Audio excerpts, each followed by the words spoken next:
Hey, everybody. Man, I had to turn the heat on in my office. It's freezing in here. I wish that thing would kick on. I'm freezing. All right. How in the heck is everyone doing here tonight?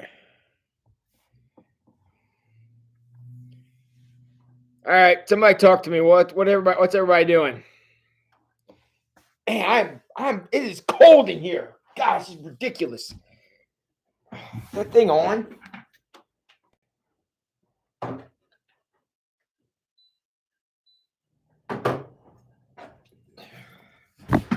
Oh my gosh. Hey everybody. Let's see here. Let me get some shout outs here tonight. If I don't die of hypothermia first. Doug and Margie, congratulations on being the first comment tonight. I appreciate you guys are here. Good to see you. And Doug, keep practicing that cowbell, buddy. The Awakened Band needs you. Hi, Mike and Tina. Amy's here. A bison burger with lima beans. And where does one? Oh, sweet. My heat just kicked on. Where does one get a bison burger, Amy? I don't know. Hey, Daryl. Good to have you. What's up, Parker? Heidi W. Happy Friday, Angie. And my goodness gracious, I'm wishing for warmer weather, too. This is horrible. So, hey, Audra Sutton. Hi, Jess and Sherry. Hi, Jess and Sherry. Kim Kill, how you doing? Scott and Jan are in the house. Appreciate you guys coming out. Hi, Marsha Bowman. Man, she is becoming quite the internet savvy person here. She's making all these comments. She has popcorn, Pepsi, and pasta. How about that? So I like it, and I hope you enjoy having a great evening. Tim Dickey, Proverbs 28, verse 1. The wicked flee when no one pursues, but the righteous are bold as a lion. Tim Dickey, I'm giving a two-hand what up to that verse. I feel like yes, I'm feeling it. That's awesome. So good. Hey, Candy, glad you're here too. Hey, Suze, happy Friday. Hi, Dave Jessen. Hello. All right. Whoa. Okay. Hey, Gene Smith. Good to see you here tonight. Hope you and Daryl are keeping warm. Joyce Koenig is here. The party may officially start because Joyce Koenig is in the house, and she is really tired of quarantine, and Joyce is correct. So, hey, Teresa, good to see you. Hope everything's good out your way. Dennis and Trina are here. Hello, Dennis and Trina. Hope you guys are doing well. Trina, you texted me, I think, and I don't know that I responded. Did I respond about helping serve something? Oh, geez, did I miss that? Was that yesterday? When was I supposed to help you do something? Oh,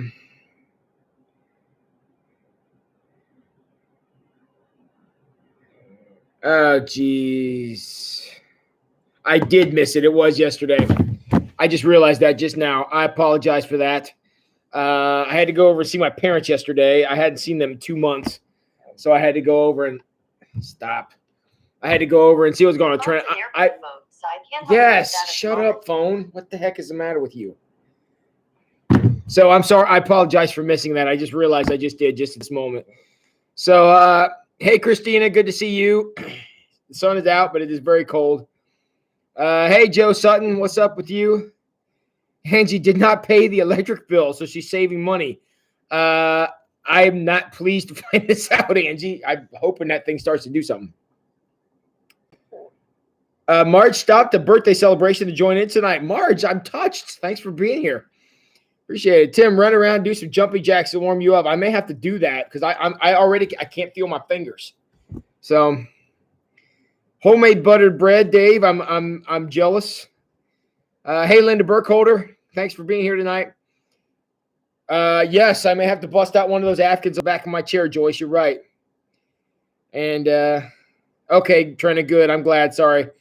And thank you for the well wishes for my parents, Teresa. I appreciate that. Okay. All right.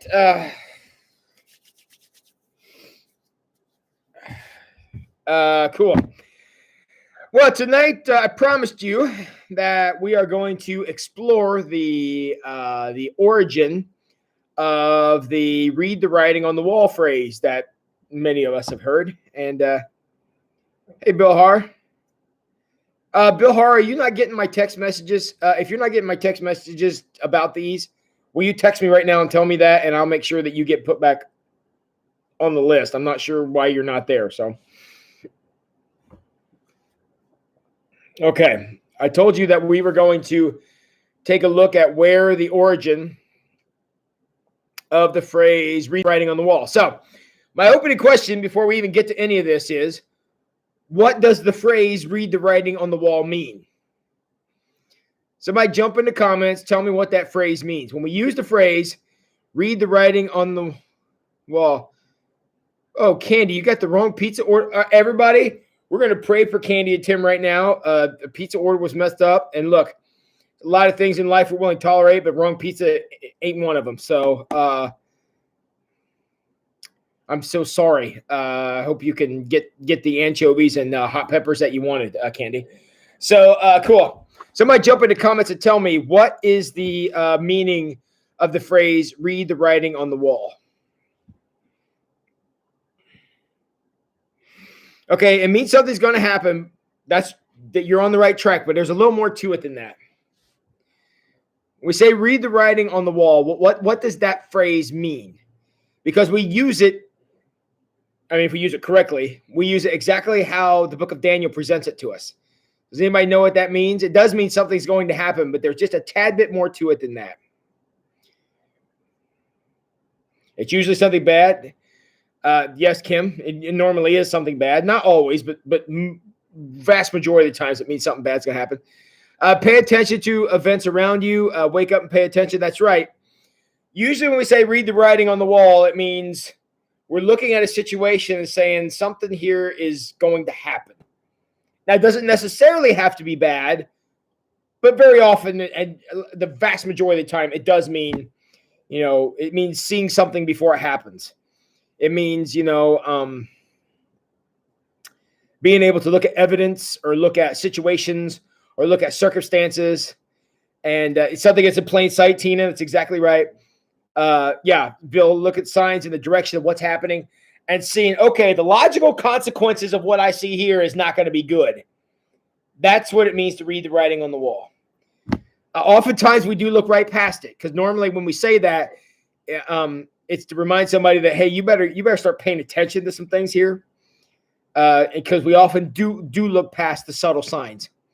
Now we're going to find out in the book of Daniel, the signs are anything but subtle. In fact, they're about as not subtle as you could possibly get. But that's the idea. Yeah, something bad is going to happen. Again, very often it's denoting something bad is going to happen. And pick up on the clues, Tim. That's well said. Kind of look at, just kind of see where this situation is going, and it may not be going in a good direction. That's what it means to read the writing on the wall. That is exactly how Daniel uses this. So we're going to take a look at Daniel and kind of learn what that says. Okay. So we have not a super duper long chapter to get through tonight, but we do have some details. Now, another thing I need to tell you before we get started, you'll remember that Daniel and, Shadrach, Meshach, and Abednego, whatever their Israelite names were, those guys all were given Babylonian names. Now, Shadrach, Meshach, and Abednego, those were Babylonian names. But Daniel was also given a Babylonian name. And if you remember back, and we've read it a few times, it's Belteshazzar. There's a T in it, Belteshazzar. Now, the reason I point this out is I don't want you to get confused, because after King Nebuchadnezzar retires or whatever, the next king is Belshazzar. So don't get confused. It's not Daniel. It's a whole different person. Daniel's Babylonian name is Belteshazzar. The king we're about to read about in chapter 5, who's going to read the writing on the wall's name is Belshazzar. There's no T in it. So I just point that out because, when you get all these weird names, why can't we have them be a little bit more different than that? One of the things that you always get messed up on is, hey, Cheryl, glad to have you tonight. one of the things that we always get messed up on is we got two major Old Testament prophets. We got Elijah, and the very next guy is Elisha. It's like, come on, all the guys you could have picked, you got to get two guys with almost the same name. So that's kind of the same thing here. Daniel's new name Nebuchadnezzar gave him was Belteshazzar. And then when Nebuchadnezzar was no longer king, the next guy was Belshazzar. Not the same guy, for what it's worth. So, okay, so we're now looking at Daniel chapter 5. For any of you interested in following along, Daniel chapter 5, verse 1. Many years later, okay, so after Nebuchadnezzar had his psychotic break, lived as a wild animal for 7 periods of time, however long that was. He went through a really rough time. He ends up being very converted. Nebuchadnezzar's story, as weird as it is, actually has a happy ending. So he goes through this time where he I don't know to say he thinks he's an animal or he actually is. I'm not sure which way you want to go with that. And he lives out in the field and he eats grass and all this stuff. And finally, his mind comes back to him. And Nebuchadnezzar is converted. So he becomes a believer, which is, I mean, that's pretty cool to see because he's a foreign king. He conquered the Israelite people and he was converted. That's a story you don't hear very often in the Old Testament. So that's a great story. And hey, Bill and Crystal, glad to have you guys out tonight. Good to see you. So, okay, so many years later, after this happened, there's a new king in town, and his name is Belshazzar, not to be confused with Belteshazzar. So many years later, King Belshazzar gave a feast for 1,000 of his nobles, and he drank wine with them. Okay, so he had a party. Sounds cool. While Belshazzar was drinking wine, he gave orders to bring in the gold and silver cups that his predecessor, Nebuchadnezzar, had taken from the temple in Jerusalem. He wanted to drink from them with his nobles, his wives, and his concubines. Hey, Miriam Lynch. Anybody see a potential problem with this? You know? All right, I'm taking my coat off because the heat is actually working. Ange, thanks for calling and paying that bill. I actually have feeling in my fingertips now. It's pretty awesome. So, okay, so he says, hey, can we get the special cups and glasses and things from the temple? Because they were pretty cool. I mean, they were nice stuff. I'll bring them in there so we can all drink out of them. So you got, pagan foreigners who were anything but worthy saying, hey, let's drink out of the sacred stuff from the temple. I don't need to go into any detail. This is just a horrible idea. All right. They might disappear. I don't know. Maybe we can go to Indiana Jones and ask what happened to that guy who drank out of the wrong cup. Anybody remember Indiana Jones in the Last Crusade? That didn't. Yeah, that's right, Suze. Very much Indiana Jones thing. It didn't work out well for him, and I wouldn't recommend this for these guys. So, yes, sacred items used for unsacred uses. As you can imagine, this is a very bad idea. So, hey, Cheryl, tell Jack I said hello. So, all right. So they bring in the special utensils to drink out of, which is not this. And, okay, so now they're drinking out of this stuff. They shouldn't be drank from them. Verse 3. So they brought in these gold cups taken from the temple. Again, this is years later, so a lot of time has passed. Taken from the temple, the house of God in Jerusalem. And the king and his nobles, his wives, and his concubines drank from them. And while they drank from them, they praised their idols made of silver, gold, bronze, iron, wood, and stone. Okay, so they're basically having like a pagan festival, I guess you could call it. And they're drinking out of these sacred cups and artifacts taken from the temple. All of this represents an absolutely horrible idea. And but they're going for it. And they're having a pagan festival with all these idols and praising the name of their little G gods and all this great stuff. So having a grand old time. And, we always have a grand old time until we have a disembodied hand start writing on the wall, right? So verse 5. That's exactly what's going on here, Tina. They are poking a bear with a stick. 99 times out of 100, that's a bad idea. What is the one time when it's a good idea? I have no idea, but it's usually a bad idea to poke a bear with a stick. That's my really profound statement for the night. So while they're poking this bear with a stick, here's what happens. Verse 5. Suddenly, they saw the fingers of a human hand writing on the plaster in the wall of the king's palace near the lampstand. I'm not a big party goer. I never got invited to many parties. I never went to parties in college ever. I didn't really go to many in high school. That just wasn't really my scene. So I don't really know how parties work all that well. But I can imagine if I was at a party and I was having a good time and all of a sudden I saw a disembodied hand start writing in the plaster on the wall, kind of like this. It's like going into the wall and writing. I think that could be considered a buzzkill. I don't know. Maybe one of you have had this experience. I'm not sure. But I think the music gets turned down and people start paying attention and think we may have had a whole lot too much to drink if this is going on. So near the lampstand, which means it's near the lampstand, that tells you that it wasn't like in a dark corner. It's up in the light where everybody can see it. So this disembodied hand is kind of coming out like this and starts writing on the wall. I mean,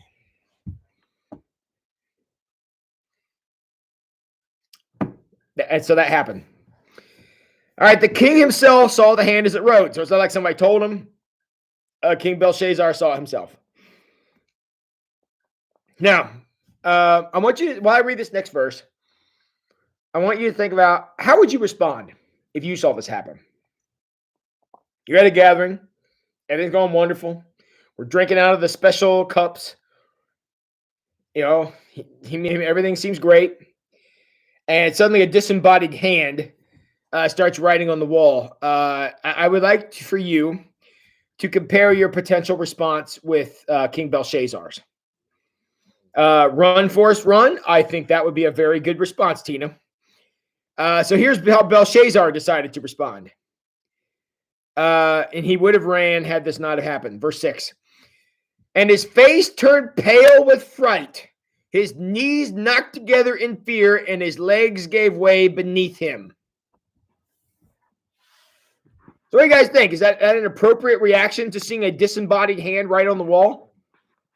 Jump in the comments. Give me a yes or a no. Face pale with fright, knees knocking together, legs give way beneath him. Is that an appropriate response to seeing a disembodied hand writing on like in the plaster on the wall, just like sticking it in there and writing?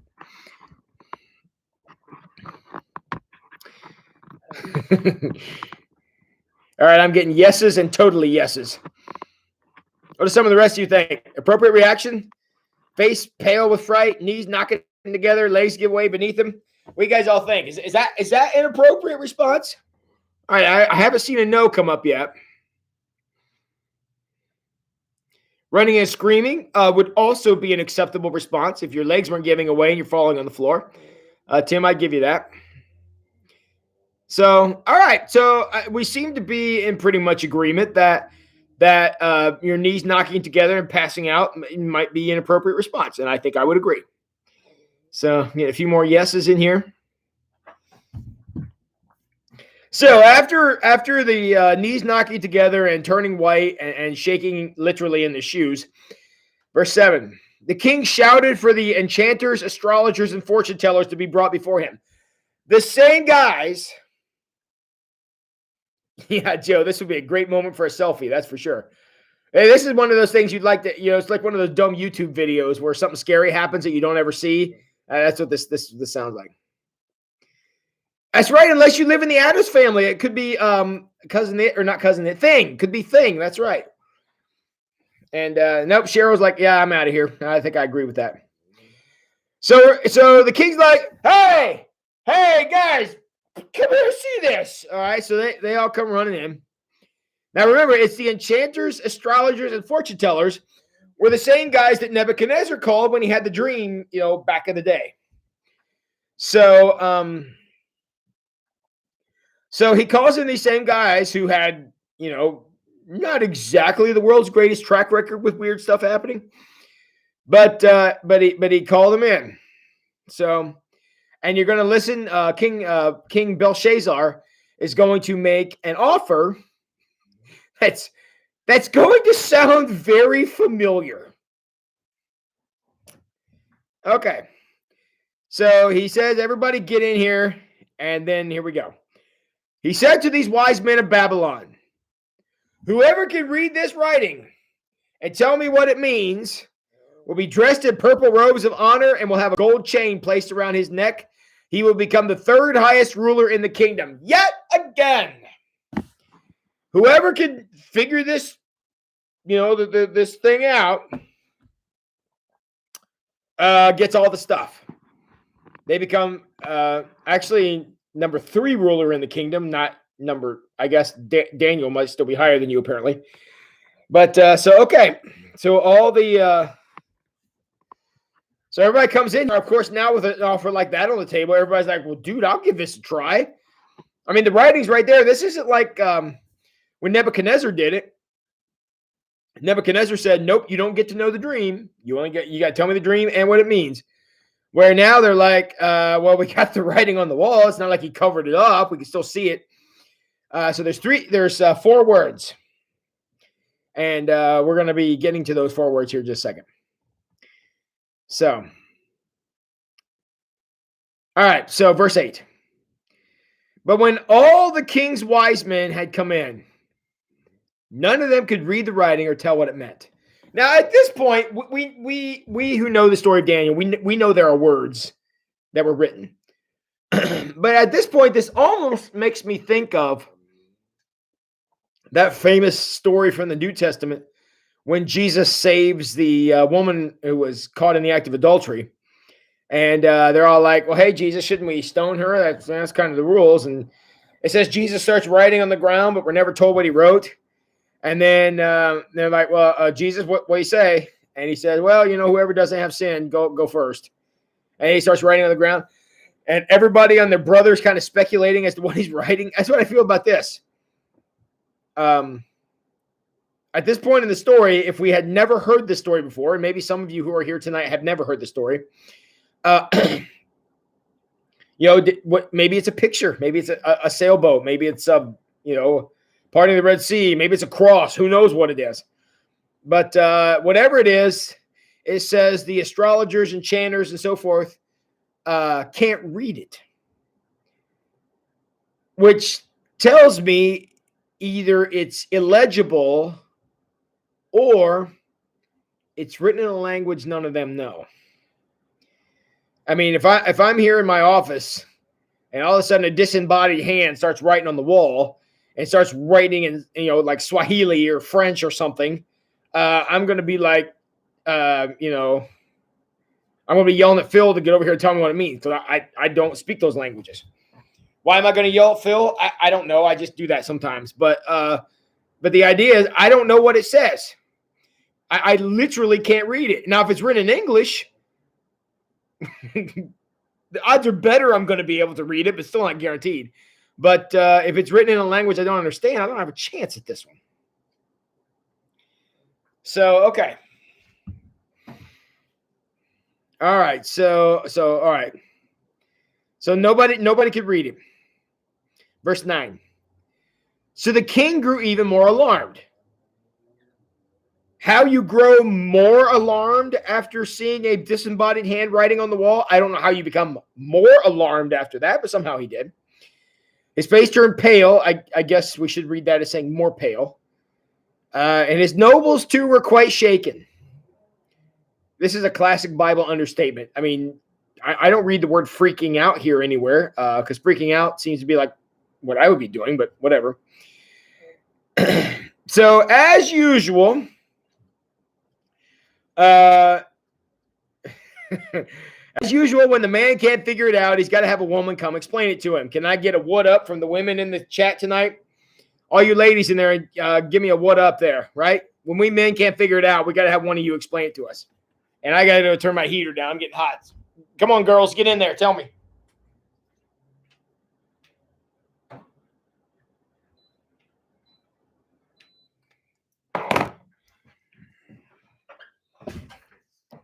I only got one, and it's from Susan. Is anyone surprised to find that out?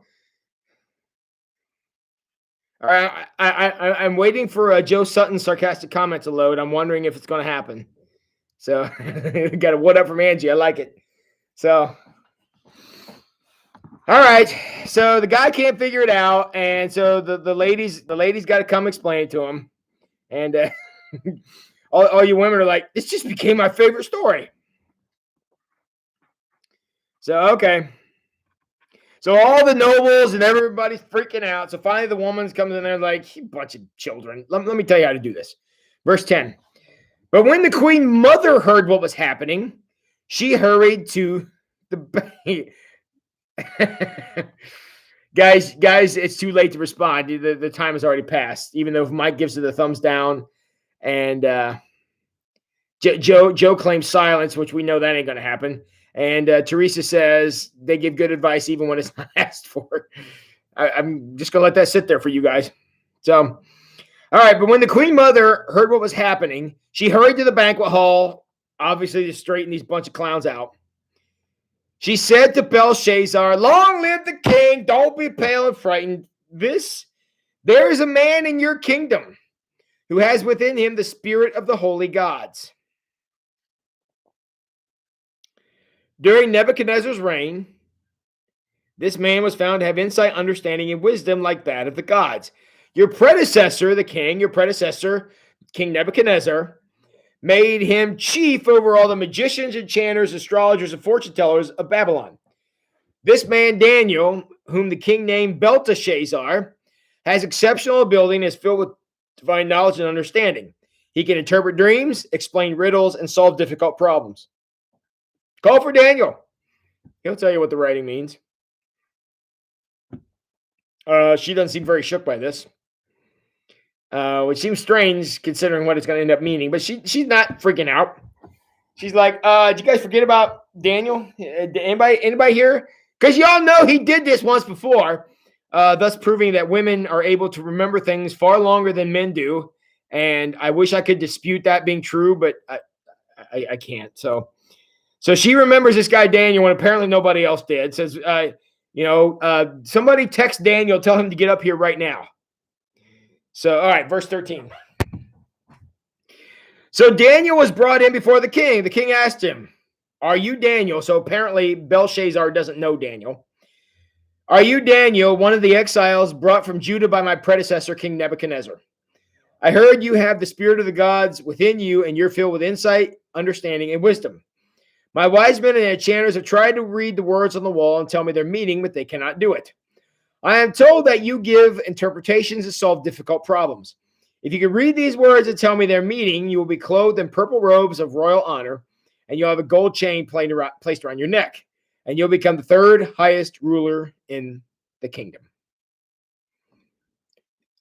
This is like the second time Daniel has been in this place. You guys remember? Because Nebuchadnezzar kind of put him in the same place.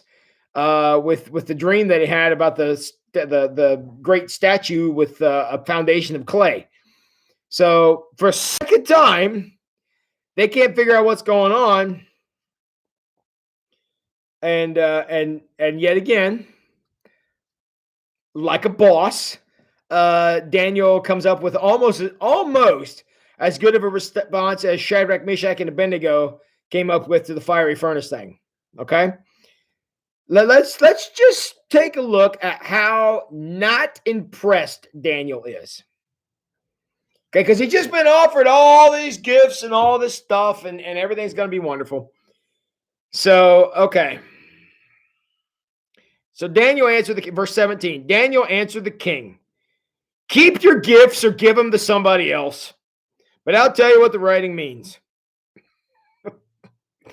Okay, I guess I shouldn't have offered all this stuff. Verse 18. Your Majesty, the Most High God, gave me sovereignty.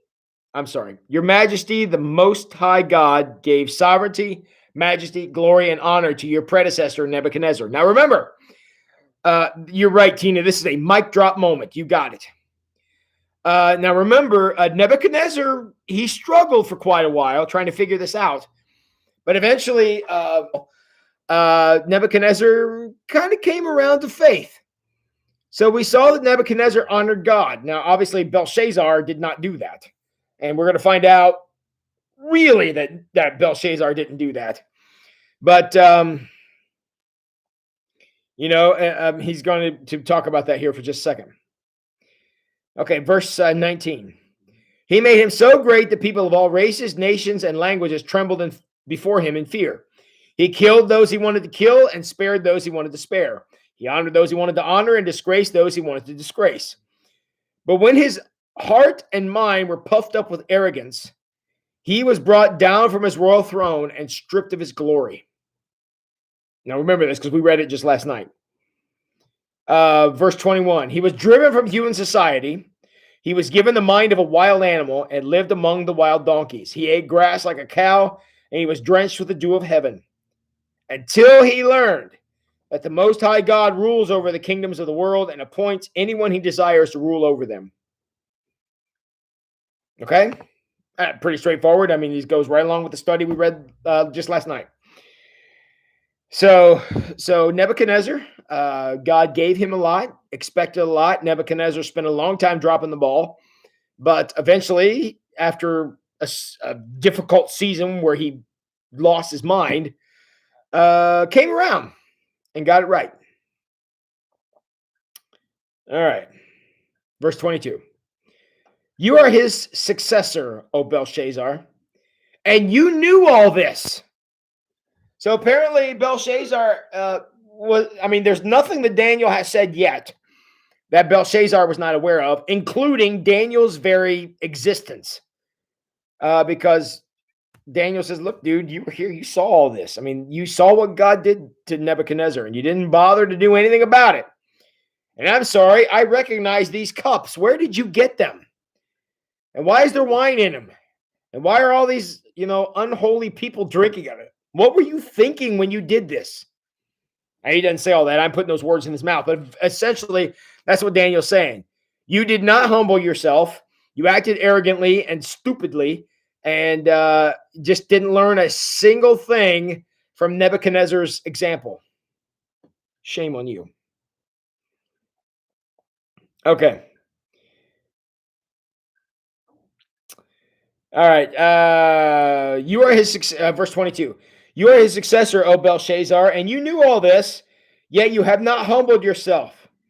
You have proudly defied the Lord of heaven and have taken these cups from the temple brought before you. You, your nobles, your wives, and your concubines have been drinking wine from them while praising gods of silver, gold, bronze, iron, wood, and stone. Gods that neither see, nor hear, nor know anything at all. All right, I'm going to stop right there. Is there a modern message here? In what Daniel just said, is there a modern application for what he says here? Let me read it to you again while you formulate your answer. I'm going to start with verse 22. Think about this. Is there a modern application for what Daniel says? You are his successor, Belshazzar, and you knew all this, yet you've not humbled yourself. For you proudly defied the Lord of heaven and had these cups from his temple brought before you. You and your nobles and your wives and concubines have been drinking wine for them while praising gods of silver, gold, bronze, iron, wood, and stone, gods that neither see, nor hear, nor know anything at all. Is there a modern application for this message? Okay. I mean, obviously, you could learn a lesson from Nebuchadnezzar a lot easier than the way you're about to learn this lesson. Those who don't know their history are destined to repeat it. There's definitely a message of that there. Good job, Suze. Anybody got another one?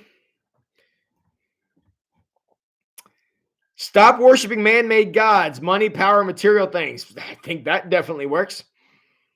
Some of these items of materialism and things, we can look back at history, just like Sue says. We can look back at history and see all the times that became a problem and not learn a single thing and still be on to try to, take and take some more. And And hi, Anna Kay. Yes, you're here. I see you. So yeah, materialism and pride, absolutely. Those things become huge issues.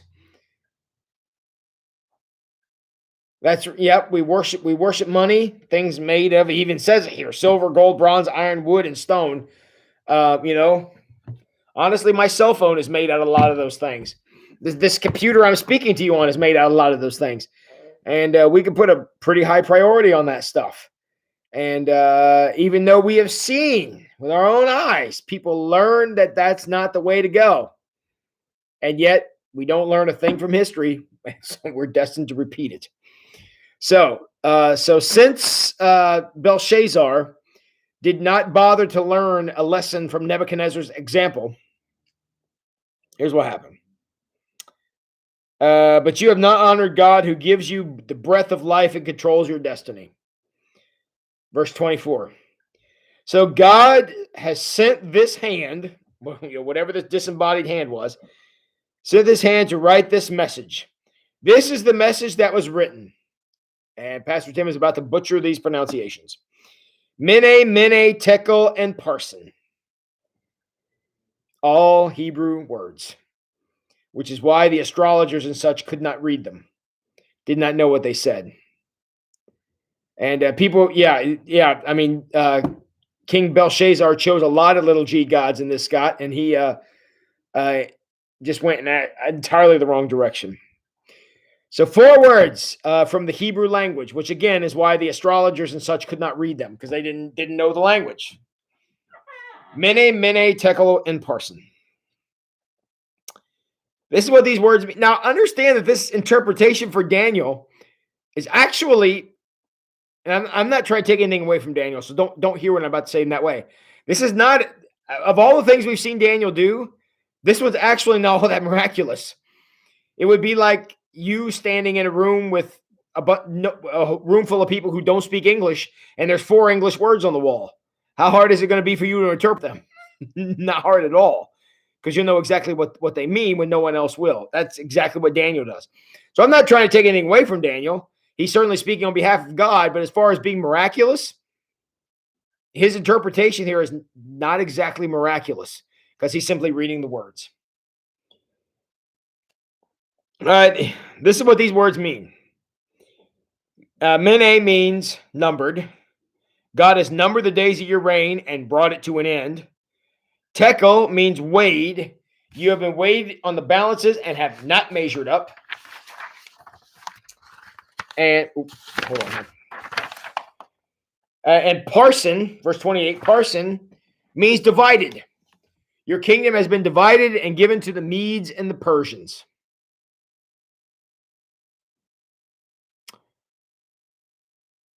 Not good news. Not uplifting. Not something that's worth celebrating, especially if you're Belshazzar. Not very good. So Belshazzar, who had been freaking out this whole time, in these final moments of his life, have decided to be a man of his word. Verse 29. Then at Belshazzar's command, Daniel was dressed in purple robes. A gold chain was hung around his neck, and he was proclaimed the 3rd highest ruler in the kingdom. Belshazzar did what he told him to do. Belshazzar did what he said he would do. And he promoted him and gave him the gold chain and the purple robes and so on and so forth. So Daniel is promoted to a leadership position yet again. So, all right, verse 30. That very night, Belshazzar, the Babylonian king, was killed. I have no idea what the circumstances were. Was it natural causes? Did somebody bump him off? Did he bump himself off? I don't know. But that was the end of Belshazzar's reign that day. So his final act was to promote Daniel to a very high position. And again, this is kind of the second time this has happened. So Daniel has been promoted and then forgotten and then promoted again. So twice in his lifetime, he stepped into an authoritative position, had a lot of power. Verse 31, and Darius the Mede took over the kingdom at the age of 62. So now we've got a new king, and he's not Babylonian. He is from he's a Mede.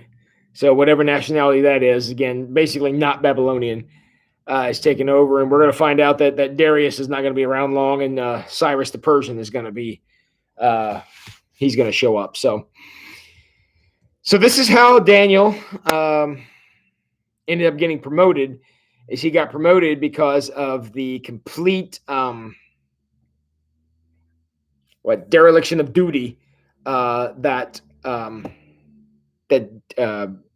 Belshazzar had put forth. And because Belshazzar was doing things he wasn't supposed to do, and having a good time at the expense of too many people, things clearly did not go well for him. So, very good. So that is the origin of the phrase "read the writing on the wall." So now you know where that came from. That is literally a biblical concept that came from the story, which is interesting because it's a phrase a lot of people use, probably not realizing it's a biblical phrase. And so there we go. I'm going to stop there. I know we're a little short here tonight. I'm going to stop there because that's the end of chapter 5. I don't want to get into chapter 6 too much because chapter 6 is pretty good.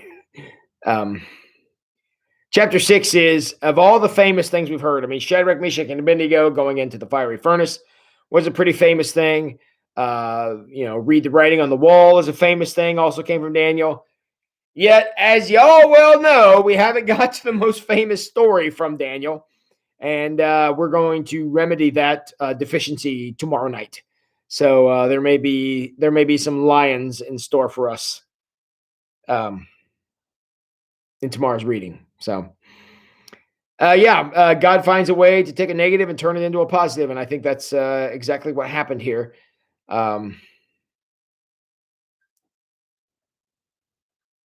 Does written in stone refer to the 10 Commandment tablets?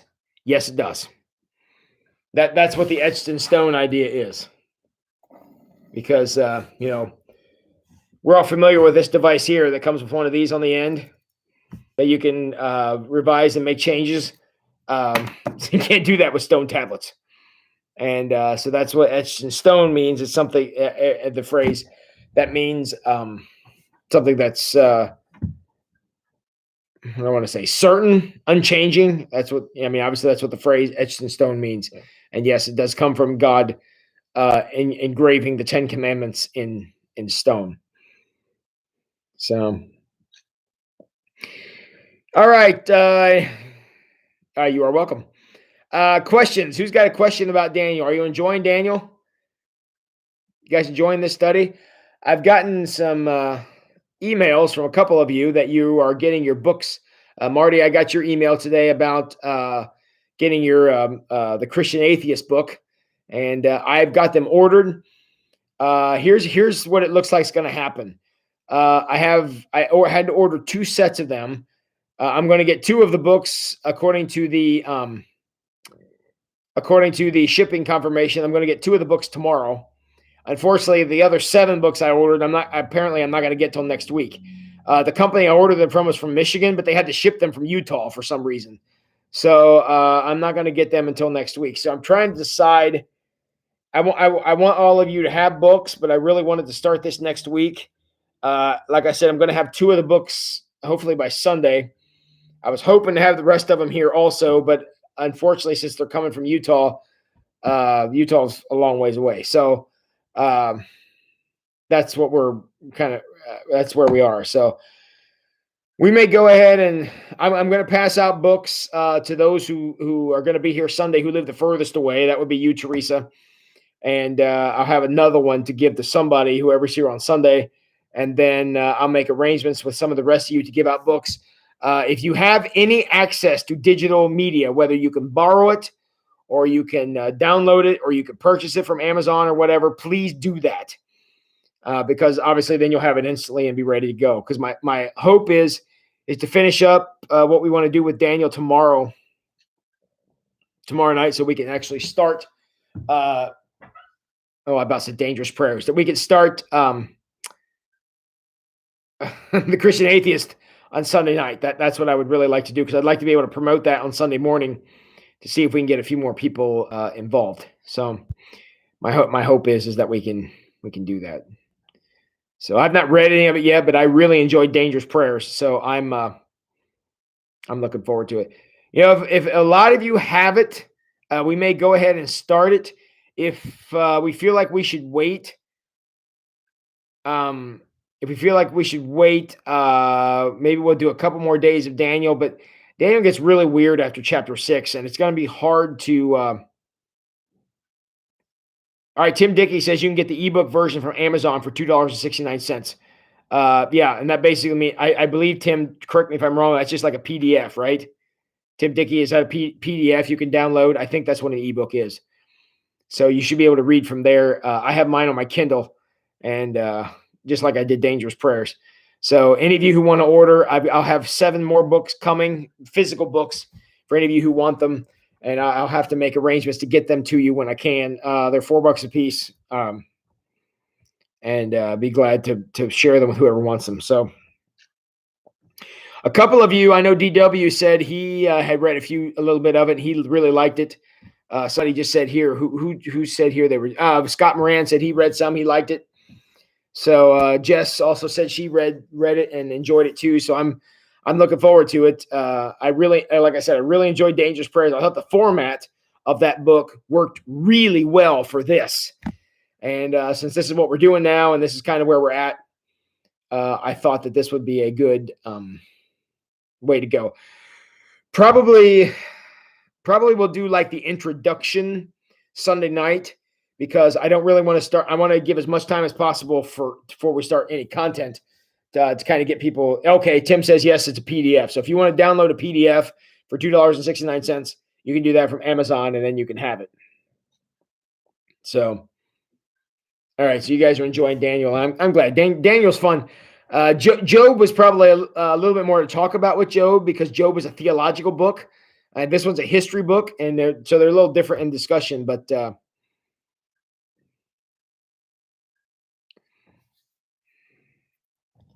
All right, so some of you got it.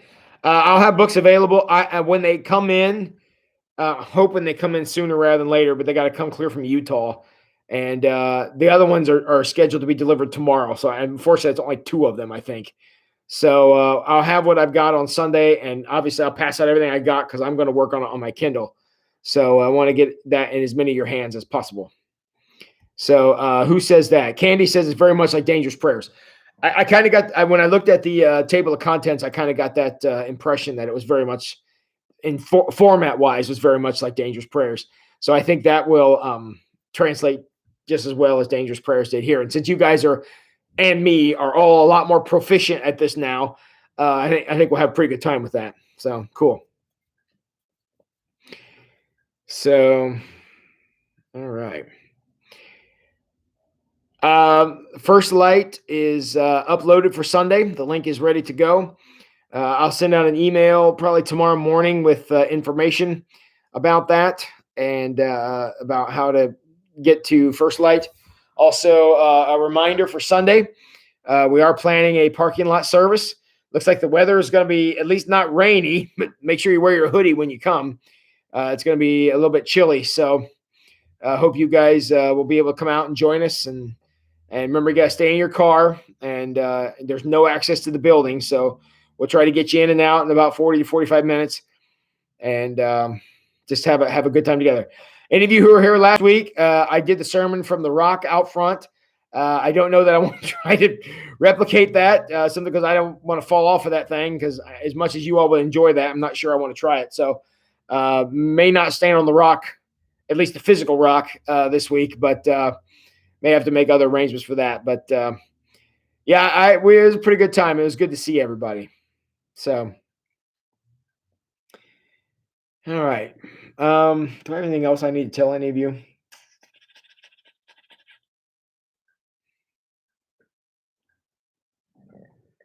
I think that may be all I got. So, yeah, you guys are going to get out a few minutes early tonight. So, all right. Well, as always, my friends, you honor me with your presence. I sincerely and truly appreciate. Yes, Tina, it was difficult to stand on. I sincerely appreciate you guys sharing your evening with me. And we'll be here tomorrow night, 8 o'clock, to finish up Daniel tomorrow night, and maybe have some special sneak preview of Sunday sermon and the service and all that stuff. And so I appreciate you all very much. Hope you all have a great evening. Make sure you're reading the writing on the wall. And all right. Thanks a lot. I love you all very much. You guys are great. Looking forward to being with you tomorrow night. Have a great evening and go wash your hands.